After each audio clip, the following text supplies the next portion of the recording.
welcome back to another episode of the Space Tomatoes podcast. I'm your host, Havoc, and we have our other host, LX. Hello! And with us today, we have a special guest from the War Dragons community. Got a chance to meet this individual at the War Dragons Summit in San Francisco in, 2019, I think it was. Wow. Yeah, wow, that was 6 years Time ago. flies. And great gentleman. Can't wait to just get into some good conversation with him. And welcome to the show, Jeremy. Thank you. Thanks for having me. For showing up. Absolutely. So whereabouts are you located? Greater Seattle area, a little bit north of that. Okay. Very nice. Weather okay out there right now? It's as it normally is. It's kind of what I call bipolar. It will go from particularly cold to particularly hot, but much more forgiving than I think much of the U.S. at the moment. Yeah, probably. Well, awesome. So are you still playing this dragon game? I am. It's not. If it wasn't for my team, I don't think I'd be playing anymore. I've long passed the point where I have a lot of faith in PG making changes that will reinvigorate the game for me, if you know what I'm saying. I'm hanging in there for the people that I've been with for a very long time, and I think there's a lot of people that are in a similar boat. But that's sort of why I still have the game. Yeah, no, I know. I went through that same thing. I told Ghost, I'm like, I'm done. I don't want to play anymore. And, asked me to stay around for a while. So, try and find a replacement. Plus I was an officer, right? So, and nobody wants that job. Just no. And so it was kind of a double whammy. And so I was asked to stay around for a little while, and a month went by, and 3 months, and then 6 months. And at one point, I just finally said, "Look, it's been 9+ months. In November, I'm done. Like at Alpaca, that's it. I'm not logging back on." So, I've heard that there has been kind of a resurgence of new players joining, etc., which I guess would be hard to tell in a higher tier league because you don't really see them, right? But yeah, I don't know how much that translates to players that are going to be, there for a while. Yeah, I don't see the new players outpacing the people that have left the game, to be completely honest. I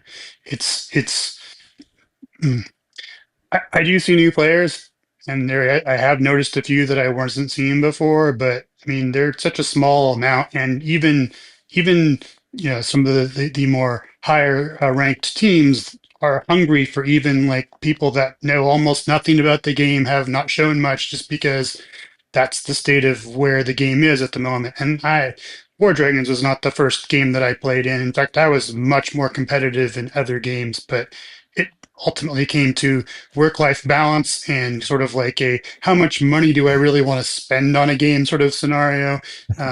Not really thinking anyone needs to spend any, but I tend to find time being the one thing I can't make more of. So if I throw some money at a problem and gain a bunch of time, I usually make that trade. So that's usually where I end up in that situation. But anyways, I see what happens there is with every game that I've played, especially mobile games. It's like they basically double down on some of the more toxic traits of the game to basically allow the people that I think bankroll most of it to bankroll more. Basically, they feed the tail to the snake effectively, and I would think that wouldn't last for very long. But I played a game, Dragons of Atlantis, before this one.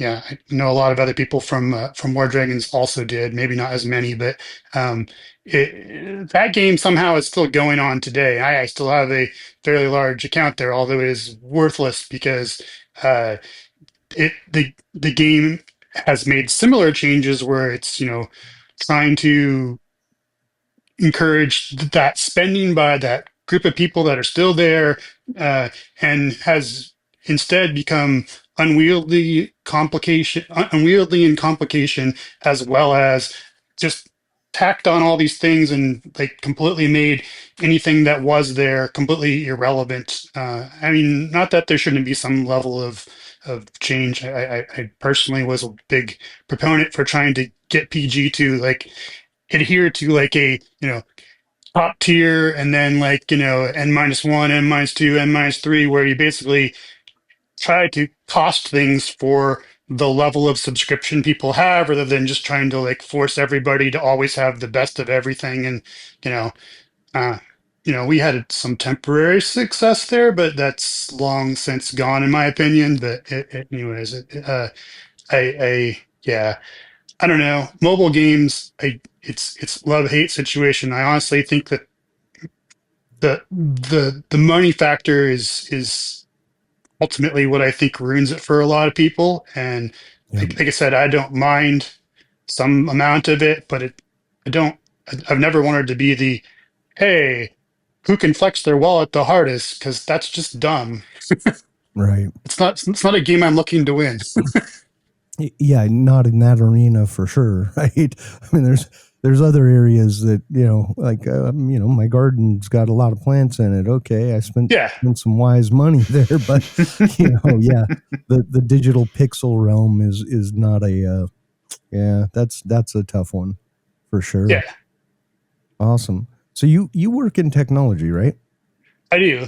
I'm technically to genericize it.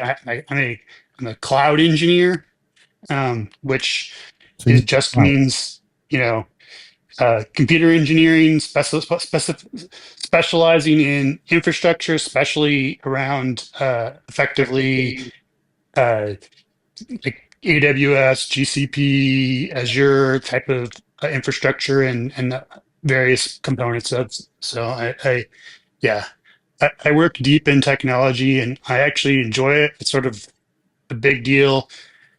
I, I don't know how everyone else does it, but I definitely went through a like, what do I want to do? Because I get bored if I do the same thing over and over again. Like I, I mean, I can suck it up, but it's just like if I was the guy turning a nut in a factory, I would be just absolutely just banging my head on the table.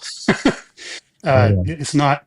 I have to have some way to like have a challenge and like something that's adaptive. And the good thing about technology, especially IT, is that even when it's the same kind of problems, it's never the same problem twice, really, if that makes any sense. Or at least that's sort of been my experience. And while 25, 30 years ago, it may have seemed like, hey, what happens when we like get rid of all of these like stupid things? It's like there's always going to be work there. I'm not afraid of AI in any way, shape, and form. Like there's an unending amount of work to be done there. You just have to be willing to be flexible to like move with what the need is at the time. And honestly, I think most work should be that way. Anything that doesn't adapt probably deserves to be left behind to some degree. So Innovate or die, man. yeah, Yeah, no, I agree, and it is at a slower pace. I think it's the yeah. same everywhere, right? Pump plumbing, right? You're not using copper lines anymore. You're using PEX, Or if you're farming. using the copper, you're not sweating it. They have the crimp connectors now. It's like basically putting together Lego pieces for dummies. It's like super simple now. Yeah, Mhm. exactly. So welding, same thing, right? It's just it changes, and you have to adapt, right? I mean, there's always going to be the mainframe personnel, right? And there will always be a need for the non-changing environments. Um, and sorry if anyone is a mainframe person, but it's just one of those places that it's just it works. It works. It works exceedingly well at what it does. And it only does what it does. And it just old, archaic, but bulletproof, you know? And even that hasn't really gone away. I mean, I don't know if people really Mhm. realize this, but technology, and I don't think it's just technology, but it kind of works in cycles. There's sort of like iterative cycles that happen. And, you know, computers very much went to like a very specialized scenario because I don't know how far. I mean, I had I did work on mainframes very early on for a very little bit. It wasn't a main thing. Actually, probably a bigger accomplishment. The ones that I decommissioned more than anything else, replaced by like a Pentium 90 or something like that. Right. Uh, but um, no, it's like there's we've gone through this cycle with virtualization. I mean, there's several examples of this, but you know, we've gone from a hey, buy a random piece of whatever, run everything you can on it, and the more you can cram on it, the more cost effective it is, to hey, split everything apart, make it as isolated as possible. And then we went back to like, hey, now put all those isolated things back into one solid place together. We've effectively done both things, but we've layered them, and so that we've kind of got some inception going on because now we're doing virtualization within the virtualization, and Right. especially if you get into the hardware side of things. Like if you ever done like Cisco UCS is something that I've worked with before, for example, where they've tried to virtualize the hardware side of it, for example, the networking and the hardware side of it. And I don't necessarily want to jump too much technical. I don't know how technical your audience is, but basically the thing is that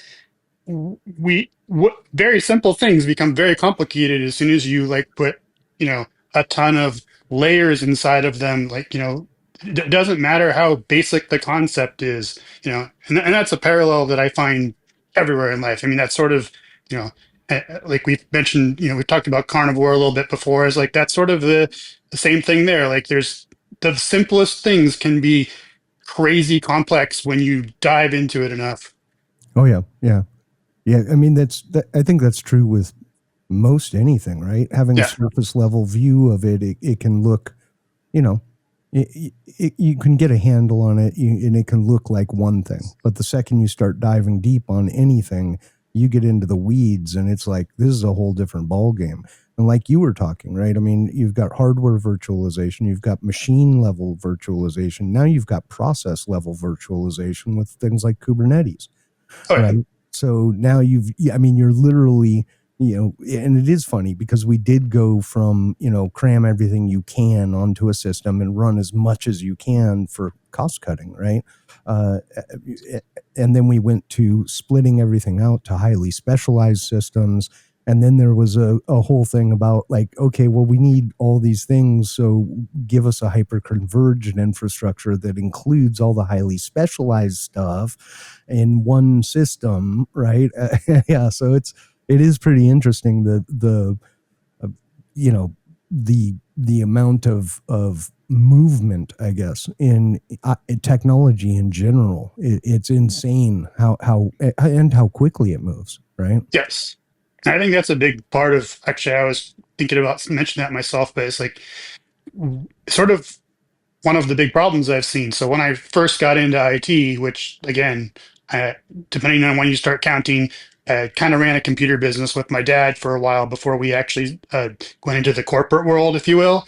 Um, but first corporate experience, anyways, everything was in this like, don't do anything unless you absolutely have to scenario. Like I remember we had firmware on network switches that didn't change for years, and the mere suggestion that we might want to do that was met with just this huge amount of red tape. Whereas today I'm in a situation where it's like, hey, didn't you implement that thing that came out 5 seconds ago? Like we've literally gone a complete 180 from having the problem of effectively not moving fast enough to now we're moving so fast that we're actually kind of doing it sort of reckless. Which, to tie it back to like I guess PG, like we've probably all noticed, like QA and developer cycles have changed in a way that isn't necessarily better. I mean, it's faster, but we're seeing a lot more stuff get turned out that probably that would have been caught way before it got released in back when I worked with a team of QA of QA engineers trying to find problems. Like they would have easily caught many of the things that get shipped these days, if you know what I mean. Oh yeah. Uh, And it's not just PG. I mean, some of the companies that I've worked with over the years, they've all multiple have actually been. I was with them when they said, "Hey, let's hire a bunch of like usually outsourced, or India usually is the scenario, a bunch of offshore folks because they're cheaper, which by the way, I've never found it to actually be cheaper. I found that the salaries cost less, but it's like something in the neighborhood of like 5 plus of them Five to to one of one. us with lag on time. I've had things where, the most basic of thing, a simple question in the middle of the night when no one's around, went back and forth for like 2 weeks before we got to a resolution on something that would have been handled in 5 minutes with, same shift kind of scenario. I mean, these are all like these are all logistics challenges, but I mean, it's a logistics challenge that it seemed like across the U.S. anyways, at least in technology, they seem to be sort of moving towards the same direction, but doing it without having actually prepared for that change first. Is probably how I would say it. I mean, I think there's meaningful benefit to most of these changes. It's just that we always go to the one extreme or the another extreme, and then like we sort of find the happy medium, but then we never stop there. It's just we keep, again, it's kind of the sort of the adapt or die kind of thing. But it's, with the way things kind of evolve, if you so I'm currently working. My current role falls sort of under a DevOps organization, which is the perfect example of what I'm trying to say.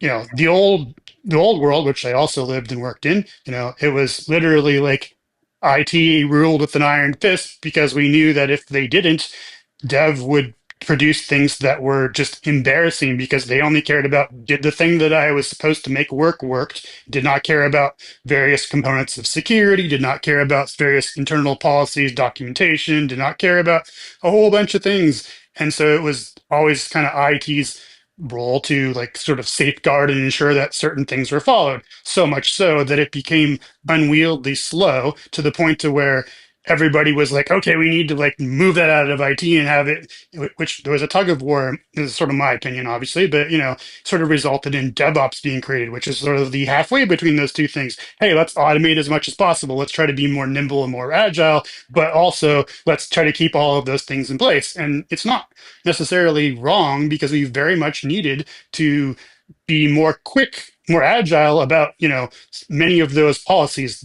There's many things there that should have been automated a long time ago that never were for most companies anyways.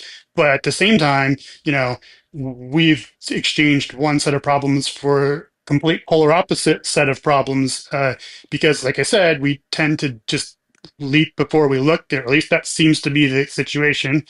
And at least amongst the companies that I've worked for, they pay more attention to what like other companies are doing than they do for like thinking for themselves. They're trying to stay with the market. Oh, my peers are doing this, so we need to be doing this. And especially amongst executives, you find people that are like, all about like the cloud this, outsourcing that. Like there's always some sort of like, you know word, which, from a sales and marketing perspective, I absolutely like, respect it. But I mean, I think any technical person like myself, like you can smell bullshit from a mile away whenever it comes to, a lot of fluff. Yeah, for sure.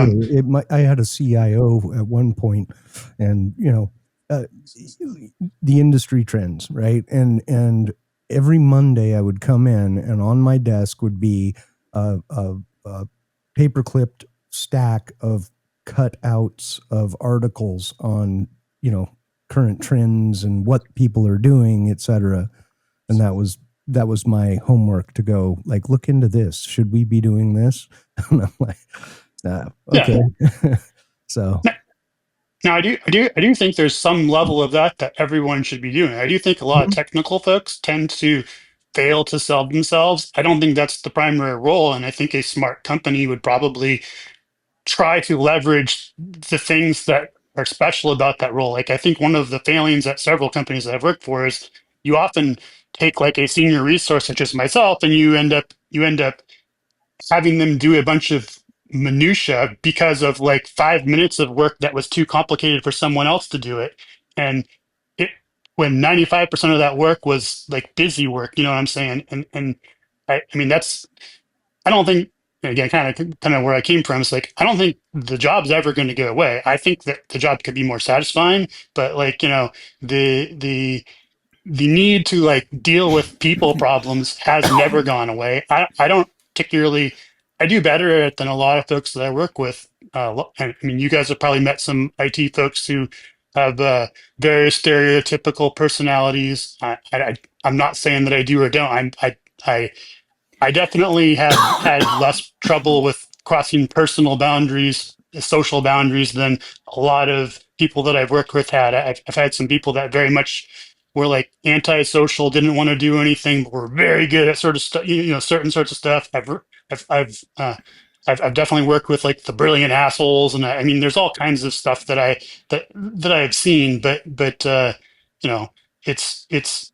Uh, Most people in IT and technical fields tend to focus on technical problems. They work in that field because that's either what they're good at, what they enjoy, or some combination of the both. And the problem is that usually means they're not focused on things that are outside of that scope. And companies sort of have like most of them tend to, sink or swim on your own. Like it doesn't matter if it has nothing to do with the skill set we hired you for. Or it's you either survive or you don't survive.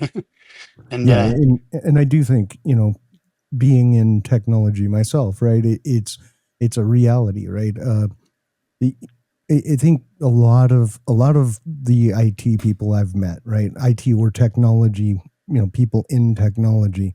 One of the things, and you even said this, right? I in a way, right? But and it's the same thing that I said, right? I get along with these machines better than I do with people, and it works, right? It just clicks for me, and that's a rampant thing in the technology field. It really is. Those soft skills are, people skills, soft yeah, skills are not as refined, I think, for a lot of IT people, but they can work magic behind a keyboard, right? So oh yeah. that's the difference, and that doesn't require soft skills. And so I think that, the attraction is there for that personality type. And so you see a lot of it. Yeah. I think you're just trying to suck up for when the AI overlords take over. Maybe. You never know. they're taking me out first because I'm not complying. Yeah, depending on who you talk to, it's already happened, right? We've already hit that inversion curve, but I don't know, hard to say. What we know about today as AI is not actual artificial intelligence in any No. shape, form of the definition of artificial intelligence. It is all marketing, which goes back to what I was saying before. We have a thing that has been made packageable and resellable that is now a management buzzword that every company's like, oh, we need to get on the AI bandwagon before we lose. That's exactly the kind of thing that I'm talking about. Now, don't get me wrong. I think that there's definite benefit to adopting large language modules to effectively automate things that were otherwise unreachable. But let's also like acknowledge the fact that some degree of a similar logic existed in tons and tons of websites for certain companies for a very long time, and we didn't have a name for it. We didn't call it AI, and most people understood it to be closer to what it actually was. It's a fancy if then with some little bit of language behind it. It's a predictive text modeler is all it really at the end of the day. But that being said, they have made strides now, right? Strides in the modeling, right? So again, no, I don't believe that it is that truly intelligent thing.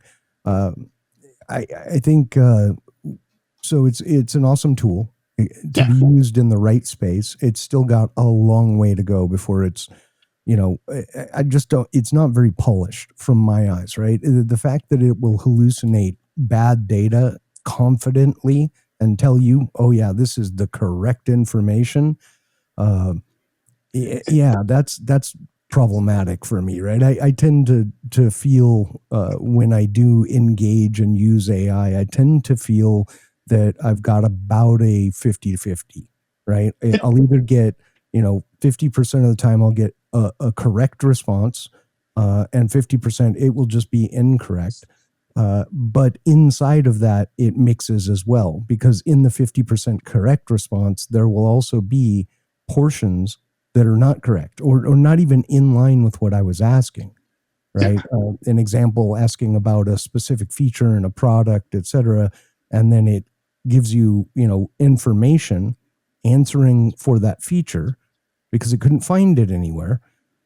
But that information is from a completely different product, from a different vendor, and their solution around doing something, right? So it's incorrect, right? And those are the things I think are more important at this point. But I still feel like there are areas that it's being put into use that I personally think are somewhat dangerous. Oh, for sure. I mean, I would actually say that I think that we try to humanize things a lot that we don't really need to. And the term hallucination, I mean, I don't know, maybe it was meant to be a humanized thing, but when I first heard it, it sounded more like one of those like sadistic jokes that the tech guy that created it made. It's just like, this will be funny. Let's call it a hallucination, because it's sort of like a way to refer to it that is that I don't know. It's got that kind of humor that I'm used to seeing from that. But I mean, to me, the tool is never wrong. It's like saying like, oh, when I use an airbrush and I operate it this way, it doesn't do the same thing it did that way. Well, you didn't know your tool. We need to stop thinking of AI as a thing that finds correct answers. Again, there's no intelligence there. We like to pretend it does. It was marketed as having intelligence, but you have to apply human thought to be able to have the intelligence to be like, wait, that doesn't add up. I need to ask it something else. I mean, right now is like any other tool, you have to basically say, whoa, that didn't do what I wanted it to do. I need to adjust my instructions so that it doesn't, and then check the results there. Is the difference between, so there's a lot of people that, quite frankly, get paid for work that they maybe shouldn't get paid for. I mean, let's be honest. If it works and they get away with it, is it really wrong? I mean, that's sort of kind of how our system works to some degree. But I mean, if you're a technical person like myself, that probably annoys the crap out of you, especially if they're one of your coworkers and they're basically doing no work while other people are working very hard, for example. But the idea that the idea that you can just like take a thing, throw it into a tool, and whatever the result comes out, just spit that out. Like across every tool that we have, I don't care what it is, you get in depth enough. You learn the boundaries of where and how to like adjust the usage of it. And AI is no different than that. It can be very valuable. And to me, it's a time saving tool because it is essentially an if then, but it's able to process details that I could spend my whole lifetime doing at the resolution that it can, because it can process so much more data. I also think it's kind of scary because the one big thing that kind of protected us from being in a surveillance world was the fact that you couldn't have enough humans monitoring all of the various points of data at any given time. For a while, we've had facilities that were capable of recording everything. It's just that you couldn't actually put attention on all of those. With large language models, they can find patterns enough to find enough stuff to where now that's somewhat, I mean, there's still difference there, but we've fundamentally shifted what's possible there with not much effort, without having to hire, millions, billions of people or whatever. Oh yeah, no, it definitely, that is one area that, I mean, you look at things that came before this that worked in massive scale, right? Data lakes, things like Splunk, et cetera, right? And you can kind of see how, in those areas, without a tool like Splunk, to be able to do enterprise logging for, and reporting and actually find actionable information, pertinent information, that's just a daunting job. Well, like you said, right? Things like Carnivore and the predecessor to that, where you literally have the communications traffic of an entire nation plus plus, right? In a data center is, that's one thing. But, again, like you said, the saving grace there was so much data that, it's kind of like looking for a piece of hay in a haystack. You know what I mean? Literally. Yeah. Right? So